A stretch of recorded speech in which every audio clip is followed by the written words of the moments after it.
بسم الله الرحمن الرحيم اللهم صل على سيدنا ونبينا ومولانا محمد.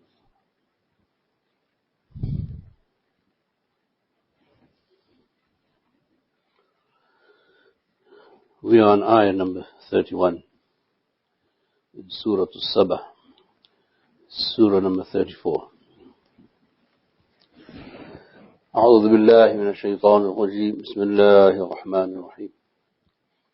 وقال الذين كفروا لن نؤمن بهذا القرآن ولا بالذي بين يديه. We started discussing this ayah. Those who disbelieve, they say that they will never believe in this Quran, nor anything that is in front of it, or revealed before it, or that comes with it. وَلَوْ تَرَى إِذِ الظَّالِمُونَ مَوْقُوفُونَ عِنْدَ رَبِّهِمْ يَرْجِعُ بَعْضُهُمْ إِلَى بَعْضٍ الْقَوْلَ. And if only you were to see the time when the Zalimun, those who are unjust and wrongdoers, they will be made to stand and stop in front of their Lord, and they will be controverting one another. They will be returning statements to one another. يَرْجِعُ بَعْضُهُمْ إِلَى بَعْضٍ الْقَوْلِ. So they will be arguing with each other on that day in front of their Lord. So there will be two camps.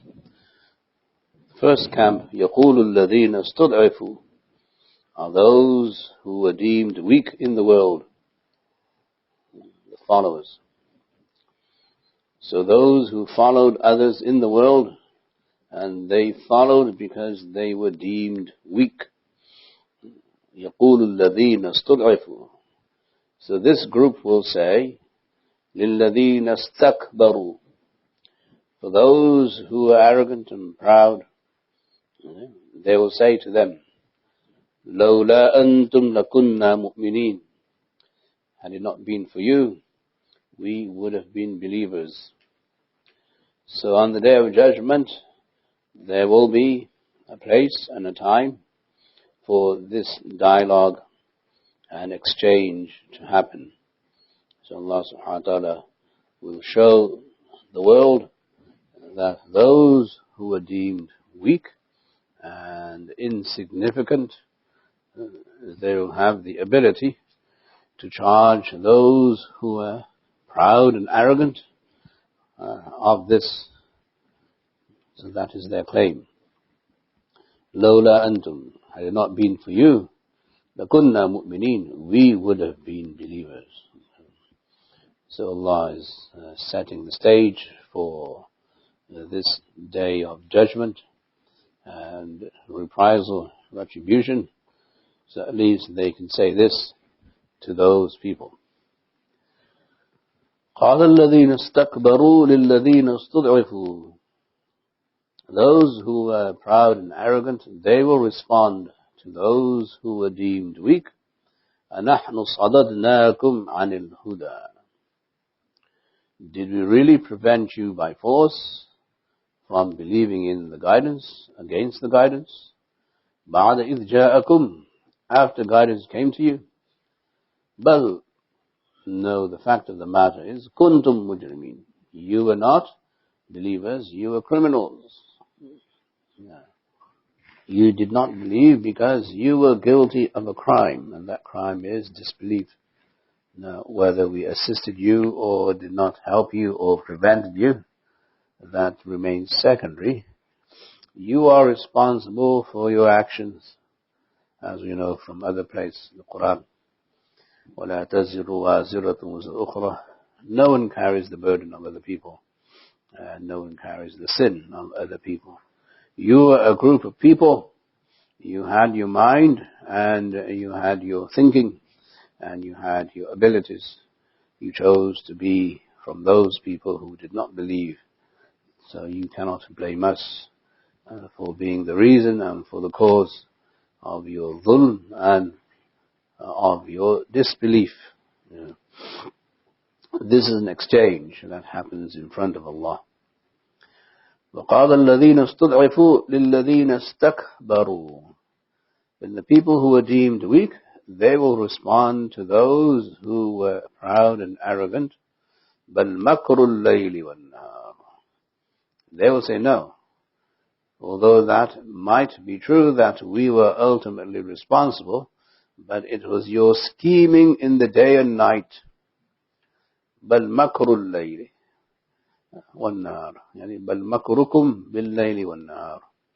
Your scheming in the day and your scheming at night. Your scheming at night and your scheming in the day is the reason why we were turned away from guidance and we were misled by you as the first cause. إِذْ تَأْمُرُونَنَا أَن نَكْفُرَ بِاللَّهِ. When you commanded us to disbelieve in Allah, that we were the weaker side and the weaker group and the weaker community. We were not as smart or intellectual or politically savvy as you. We did not have the economic clout. We didn't have the money. We didn't have the resources. So you took advantage of us and you schemed in the night and you schemed in the day. You plotted in the night. You plotted in the day. And then you told us, you ordered us that we should disbelieve in Allah because there was a threat of losing jobs, a threat of poverty, a threat that somebody else might come and kill you and disturb you and you disturb your way of life. Everything that human beings do in order to stop others from believing in the truth that goes against their values and their worldviews and ultimately their ability to rule, dominate, govern, manipulate, exploit, etc. This is all in the word makr. Why do people want others to follow them? Because number one is an ego, which is implied in the word istikbaar. The devil has an ego. Aba wastakbara. He wanted to see himself bigger than Adam. So then he schemes, he insinuates, he plots, and so on. Likewise, these people in the world who wanted others to follow them and to subjugate them and who wanted to rule and govern these people, they schemed in the night and they schemed in the day. And eventually the order was an nakfur billah. That we, meaning those who were deemed weak, we should disbelieve in God. وَنَجْعَلَ لَهُ أَنْدَادًا. And we should make up rivals for him. That this system is a rival to God and this leader is a rival to God and this public figure is a rival to God. If you follow this one, then God will be happy with you. And if you don't, God will not be happy with you. This is the way human beings behave when they sense and smell power and they want more of it and they want more domination, more control and more abilities to exploit the needs of other people. So this dialogue happens on the Day of Judgment in front of Allah subhanahu wa ta'ala. Allah allows the dialogue as giving people a sense of judgment. وَأَسَرُّوا النَّدَامَةَ لَمَّا رَأَوْا الْعَذَابَ. But the truth is, when they will see the punishment in front of them, they will hide and conceal their remorse and their sorrow, both, because they did not want. No, they will not want to show these people whom they exploited that they're sorry for what they did. So there's an arrogance even there. And that you don't concede defeat in front of people that you assumed were going to worship you and follow you. So you say, وَأَسَرُّوا النَّدَامَةَ. They will conceal and hide their remorse and their regret when they see the punishment. وَجَعَلْنَا الْأَغْلَالَ فِي أَعْنَاقِ الَّذِينَ كَفَرُوا. And we will put and place shackles around the necks of those who disbelieved. غُلْ, and so on, means to tie somebody around the neck. So there'll be shackles, there'll be yokes, whatever is meant by Allah subhanahu wa ta'ala. Meaning they will not be allowed to move their necks and they will not be allowed to do anything in front of Allah. Their punishment will begin by being humiliated first. So the punishment for istikbaar and kibr and arrogance and pride is humiliation. And that is what Allah is saying, that they will be made to suffer humiliation first. هَلْ يُجْزَوْنَ إِلَّا مَا كَانُوا يَعْمَلُونَ. And are they going to be now given reward for anything except for what they did? Meaning the act will justify the punishment. The crime fits the punishment for these people, that they exploited the minds and hearts and intentions and needs of people as if they are God themselves. This is the meaning of وَتَجْعَلُونَ لَهُ أَنْدَادًا وَنَجْعَلَ لَهُ أَنْدَادًا, that you make and appoint and appropriate rivals in front of Allah to show people, if you believe in this leader, then you will get what God wants you to receive. Yeah? And then people are mesmerized, and people are gullible, and people are made to do what they think is going to be conducive to their well-being in this world, which ultimately means that they disbelieve in Allah and Allah's plans and Allah's promises of sukoon in this world and sukoon in the hereafter. So you can see that all the scheming, plotting of people in order to keep power, maintain power, preserve power, to dominate, to control and exploit, is going to be now disclosed on the Day of Judgment. So whatever strategies and ploys they used, tactics they used, they will be disclosed, and people will see the truth, and people will see that although ultimately it's their own action that Allah will be judging, even though the people who stopped them from believing are also guilty of two crimes. They're guilty of one crime. Not believing is a crime, a sin. And then those who mislead others and stop them from believing, they're guilty of two sins. Either way, everybody's guilty on the Day of Judgment if they have committed an injustice, either against themselves and or against other people, because that's the Day of Judgment. So the whole discussion starts with the beginning of Ayah 31. Those who disbelieve say they will never believe in this Quran. So because their intention is not to submit and acquiesce to a creator and a maker who is supreme, the one who gave them intellect in the first place, everything else is a byproduct of that initial disbelief, that we don't want revelation, we don't need anyone else to referee us in our lives, we don't want anyone to judge us in our morality, in our behavior, we don't want anyone outside of our system to tell us that this is legal or illegal. We will conclude and deduce ourselves. We don't need anyone who is outside of our circle to tell us whether we are right or wrong. And that's the implication of not believing in this Quran and anything that comes with the Quran. So Allah subhanahu wa ta'ala makes this conclusion and depicts this picture for us, that on the Day of Judgment, all of the scheming, plotting will come out into the open, and this dialogue will occur. One party will admonish the other, and the other will further admonish the first. So it's continuous. But they will all eat the humble pie, and they will be made to, unfortunately, pay for their crimes and for their sins and error.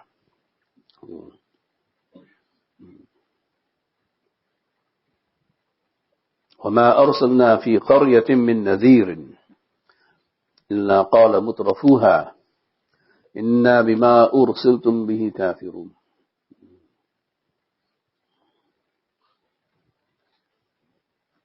Another fact of human history is this, that we have not sent in any community, any township, any warner, meaning a Nabi or Rasul,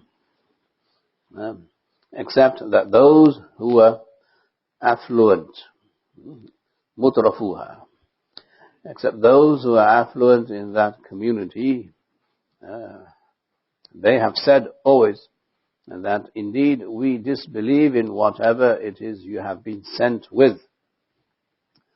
Inna bima ursiltum bihi kafirun. That we are not going to accept anything you have been sent with as far as revelation, as far as moral conduct and behavior, as far as reforming ethics and policies and our economy or our philosophy of economy and the philosophy of government and the philosophy of justice, etc. So it's usually those who are well off and well to do and those who are in power that reject wahy first. So wahy in the Quran, when you study all the prophets, alayhimu salatu wasalam, you'll see that their message is usually to those communities that are well to do, those communities that are prosperous in the world, and those communities that have a lot of power and a lot of clout over other people. Allah sent messengers to these people primarily. Very rarely will you see that a Nabi talks to people who are underprivileged. Very rarely. As a rule. Yusuf alayhi salam spoke to people in the prison. Right? That is there. But other than that, you'll be hard pressed to find a person who is appointed by Allah as a Nabi or a Nadhir, a warner, that he's going to talk to people who are downtrodden. Because the downtrodden people usually don't need that much reform. It is the affluent who need reform because they don't care for God. They don't care for morality. In fact, they will justify their immorality because of their wealth and their lifestyle and their affluence and so on. So here the Quran says, إِلَّا قَالَ مُتْرَفُوهَا, that whenever we send a messenger or a warner, it is the affluent in the community that are the first to reject and deny the message because they feel they are independent and they have no need for higher intelligence or higher moral standards or a supra-rational means of communication to improve the mind and the mindset of human beings. Because they see themselves as independent, istaghna. كلا أرى إن الإنسان ليطغى أن رآه استغنى, as in the Surah Iqra. Man is very tyrannical and transgressing all the time because he seems himself to be independent. He believes he's independent. When you have a lot of money, power, influence, affluence, then you don't need anybody. So I have everything, mashallah, in front of me, at my disposal. Why do I need a God? Why do I need a religion? Why do I need somebody to tell me your lifestyle is wrong? I don't need anything because I have everything. So this is the usual rule in human history. It's a cosmological rule which Allah subhanahu wa ta'ala allows, but He is not pleased with it. Then they further justify their stand and they say, وَقَالُوا نَحْنُ أَكْثَرُ أَمْوَالًا وَأَوْلَادًا وَمَا نَحْنُ بِمُعَذَّبِينَ, that we, as a group of people, we are greater than you. We are more than you in terms of wealth and in terms of manpower, awlad, children. So we have our tribal affiliations, we have our children, we have manpower, so we have human resources and we have other resources, capital resources. So whichever type of resources we need, we have. So why would you need God? And it is because of this we believe falsely that we will not be punished. وَمَا نَحْنُ بِمُعَذَّبِينَ. So the most fundamental principle in believing is humility. If you're not humble and you cannot be, bowing down in front of someone superior to you, then you will not bow down. You will always assume that God is on your side, if there is one, as in the story of the two people in Surah Kahf, right? The owners of the gardens and so on. So Allah is mentioning this phenomenon again, that this is how people think, this is how they behave, and it's no different today. Those who are filthy rich and they have millions and billions of dollars, they say, nothing's going to happen to us, you can't touch us, because we have everything. We have manpower, we have capital, we have labor, we have machines, we have factories, and we have businesses, we have real estate, and we have everybody in our back pocket, basically. Nothing's going to happen to us. So the Quran is warning people, be careful. All of this is all temporary. You're going to die one day, which will be the beginning of your punishment. So the Quran is saying to people that when a message comes, the message is usually delivered to those who feel they don't need the message. So when the message comes to people who know they need a message, they acquiesce and they submit and they believe. That is why in early Islam, in Mecca, you see that the seerah of the Prophet ﷺ confirms this, that most of the affluent Quraysh did not believe, and most of the people who did believe were poor people, slaves, the disenfranchised, and those who were downtrodden and mistreated by the community society, because they're already humble, or they're humbled by life. Right? Either one. They're humble in of themselves, or they're humbled by life. Those who have risen above the humble experience of life, they don't see the need for any guidance, and hence they will be very difficult to convert and to convince. This is the rule of human history. And throughout history, you will see that this is a norm. Not that it is something that Allah wants people to do. It's just how people are. So if you want to study this as per your anthropology or societal values and your study of the human being as a historical phenomenon, this will hold true also. And this is the message the Quran is given to the Quraysh, that look, the Quran is a revelation. It reveals human behavior in human history. Take a step back and reflect on this phenomenon. If the Quran was not a true book, why would the Quran mention this as a reality, as a fact? To show that the Quran is a revelation. So the Quran does not ignore or deny a fact. This is the fact, that whenever a messenger is sent to a group of people who are affluent, they're usually the first to reject the message. This is a factual statement, and it's a revelation. Now, if you don't want to believe in the Quran, you cannot reject this fact and say, we don't believe this because it is true.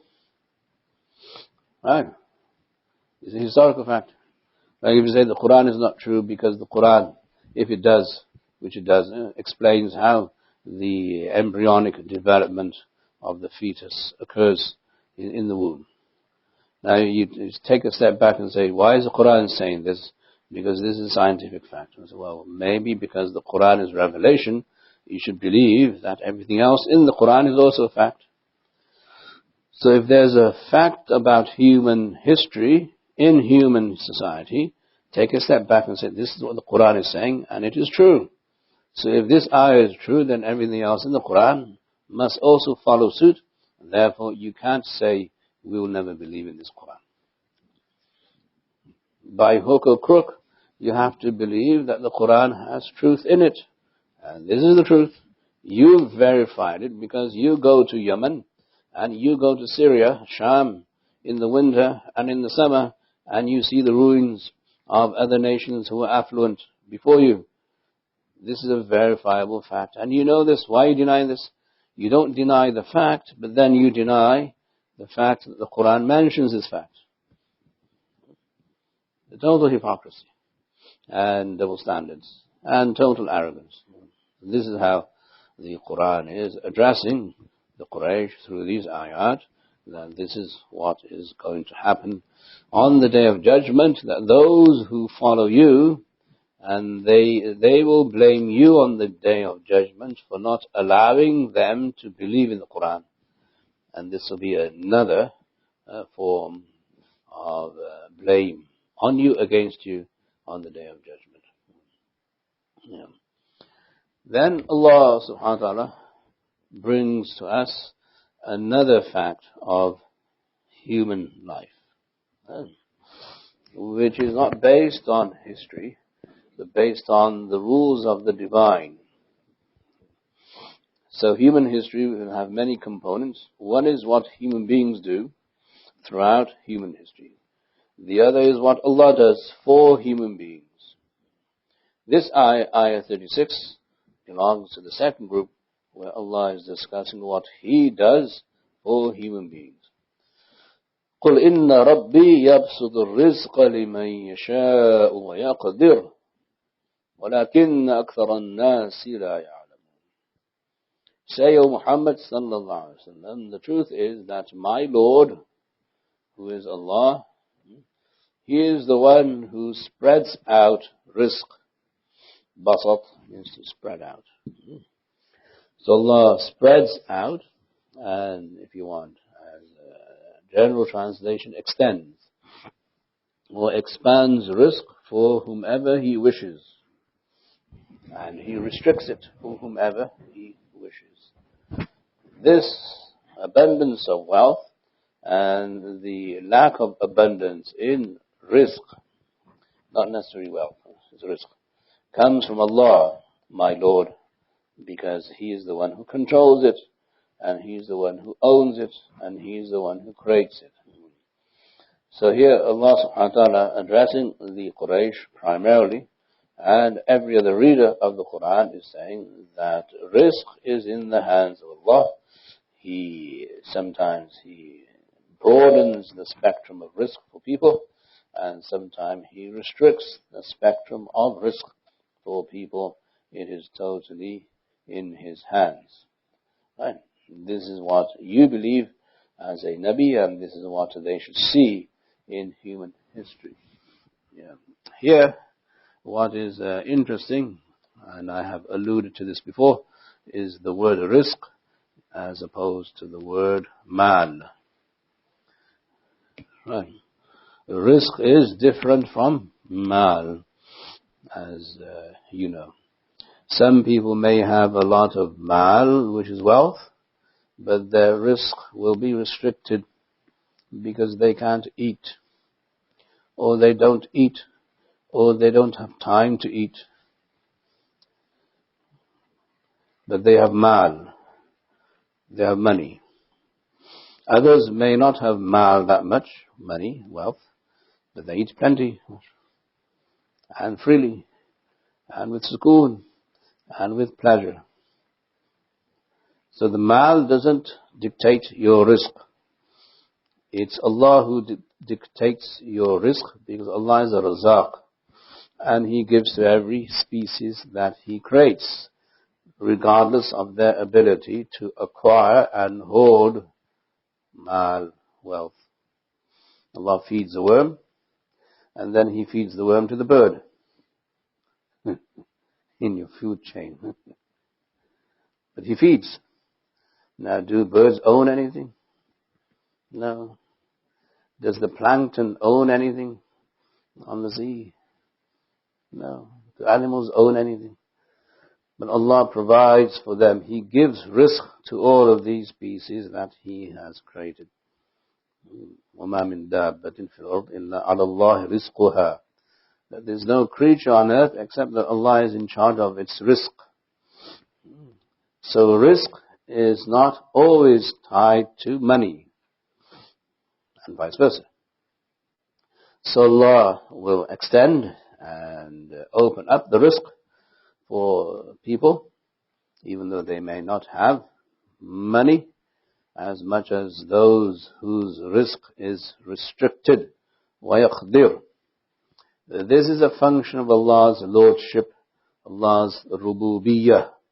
Allah is the one who is everyone's Rabb, and He will provide rizq because He is the Rabb of everyone. He is Rabbun Nas, and so on. Allah subhanahu wa ta'ala is asking the Prophet sallallahu alaihi wasallam to inform the Quraysh that even though you may have a lot of money, you may not be able to eat whatever it is you want to eat, because that is determined by Allah, not by your money. Money doesn't regulate necessarily where you eat, how you eat, and what you eat. Sometimes it does, but that shows you you're not in charge. You're not in charge of the provisions that Allah gives. Allah gives you provision the same way He gives others provision. But then, the ultimate reality is, وَلَكِنَّ أَكْثَرَ النَّاسِ لَا يَعْلَمُونَ. But the truth is, most men and people, they do not know, because they never think this way until they read the revelation in the Quran and the statements of the Prophet sallallahu alaihi wasallam, and they hear the statements of wise people. Then they realize that this is a truth, it is reality, and thereby they are humbled because they accept the truth. And they are not humbled if they don't accept the truth, even though the truth is real. In that sense, the Quran is, most people don't know how to handle the truth and how to acknowledge and accept and acquiesce to the truth. In that sense, la ya'lamun would be a factual statement. So the Quran is saying that this is a statement of the truth, this is a revelation. How can you say you will never believe in this Quran and everything that is in front of it, that comes with it? Your own statement is false about belief in the Quran. The Quran then takes us one step further. وَمَا أَمْوَالُكُمْ وَلَا أَوْلَادُكُمْ بِالَّتِي تُقَرِّبُكُمْ عِنْدَنَا زُلْفَى إِلَّا مَنْ آمَنَ وَعَمِلَ صَالِحًا فَأُولَٰئِكَ لَهُمْ جَزَاءُ الضِّعْفِ بِمَا عَمِلُوا وَهُمْ فِي الْغُرَفَاتِ آمِنُونَ. So it is neither your wealth nor your children with which you seek closeness to us, تُقَرِّبُكُمْ عِنْدَنَا زُلْفَى. That is not what is going to draw you close to us. Zulfa means proximity to Allah subhanahu wa ta'ala in rank. Except for the one who believes and does good deeds. Now, wealth and children, they are both a form of ni'mah that we must be thankful to God for.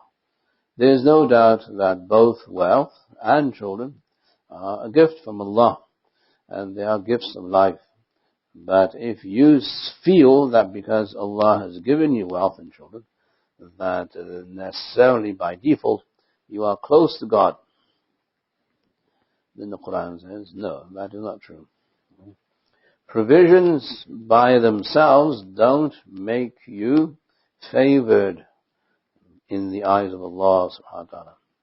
What makes you favored and special in front of Allah is illa man aman, that if you believe that this is from Allah, wa amila salih, and you do good deeds according to how Allah wants you to perform and behave, then you will be drawn closer to Allah subhanahu wa ta'ala because of your money, your wealth, and because of your children, and because of all the worldly benefits and gifts that Allah has given you.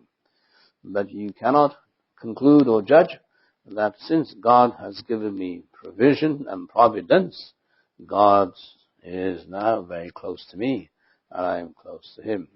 They are just tools, asbab, by which you may go one of two ways, either the good way and either the other way, the bad way.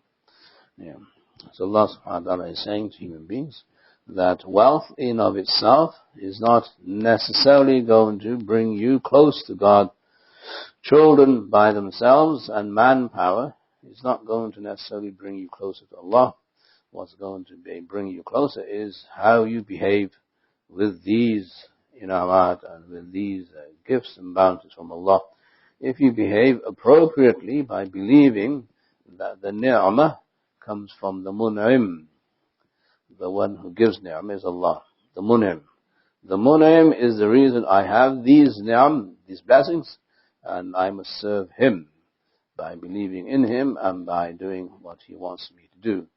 Then Allah says, فَأُولَٰئِكَ لَهُمْ جَزَاءُ الضِّعْفِ. For them, there will be much more manifold compensation, a much greater compensation. There will be a double reward because you have overcome the temptation of the owning and possessing, and temptation of misleading your children, and your children misleading you. Wealth misleads you, and children mislead you. Right? Why? Because you want to make sure your children are happy, and they're happy with you. If you feel that you're not making your children happy, you may succumb to the pressures of their manipulation and concede defeat and do something that Allah doesn't want you to do. It's very tempting, very normal and very natural. Okay. So because you override that temptation to please Allah instead of your children, you get double the reward. أُولَٰئِكَ لَهُمْ جَزَاءُ الضِّعْفِ. The manifold and the extra reward is for overcoming the desire and the temptation, as is mentioned in other parts of the Quran. إِنَّمَا أَمْوَالُكُمْ وَأَوْلَادُكُمْ فِتْنَةٌ. Indeed, your wealth and your children, they're means of trial and tribulation. If you have plenty of money, you will be tempted to use it and abuse it in ways that are totally haram, because you have wealth and money. If you don't have money and wealth, then the idea of abusing something you don't have does not occur. Right? When you have money, I can do this, I can do that. So you'll be tempted by money itself, and you'll be tempted by others who are with you, and they want to enjoy life at your expense. Just like your children want to enjoy life at your expense, which is normal. But then you rise above that temptation, and you believe in Allah, and you do good deeds, and you mold your wealth, and you mold your children according to the desires of Allah subhanahu wa ta'ala. If you do that, فَأُولَٰئِكَ لَهُمْ جَزَاءُ الضِّعْفِ. For these people, there is a double reward. There is a reward that will be multiplied because of their ability and their desire and their tawfiq to overcome and override what others want them to do. Right. So now, in the vein of understanding the previous ayat, those who are deemed weak, meaning children, now manipulate you, and they become those who are arrogant. Paradigm flips. Children are weaker than you, but it is the weaker that seem to dominate those who think they are with the upper hand. So parents, unfortunately, succumb to the desires and the feelings of their children. Invariably, some more than others. So the Quran says, be careful. Just be careful that they don't lead you to something that's going to draw you not close to Him, but repel you from Allah and make you go away from Allah. So this is the Quran it's making this factual statement again. Right? It's a very factual statement. It is not As I've said many times before, the Quran reveals the truth, the haqq. The Quran never hides the haqq, the truth. This is the truth about wealth, and this is the truth about children. None of you can argue against it, because you've all been there, done that, unfortunately, in some way, shape or form. And then at the end of the day, you're still planning for their future, even when some of us, inshallah, become grandfathers and grandmothers, and some of us already are grandfathers and grandmothers. We know how that goes too, right? Even then the grandchildren deceive you, manipulate you, and you're still thinking of pleasing your grandchildren in ways that are sometimes not conducive to being Sharia compliant. Right? This is a factual statement. What I'm saying is the Quran is a revelation of the truth. Yeah, this is the haqq. The haqq is revealed with the Quran. So when the Quran speaks, then it's speaking the truth. Those who read the Quran must appreciate the Quran as the truth, and then conform to the truth, and then reform according to how Allah wants them to. This is the meaning of إِلَّا مَنْ آمَنَ, those who believe in the truth, وَعَمِلَ صَالِحًا, and reform, so that they perform good deeds.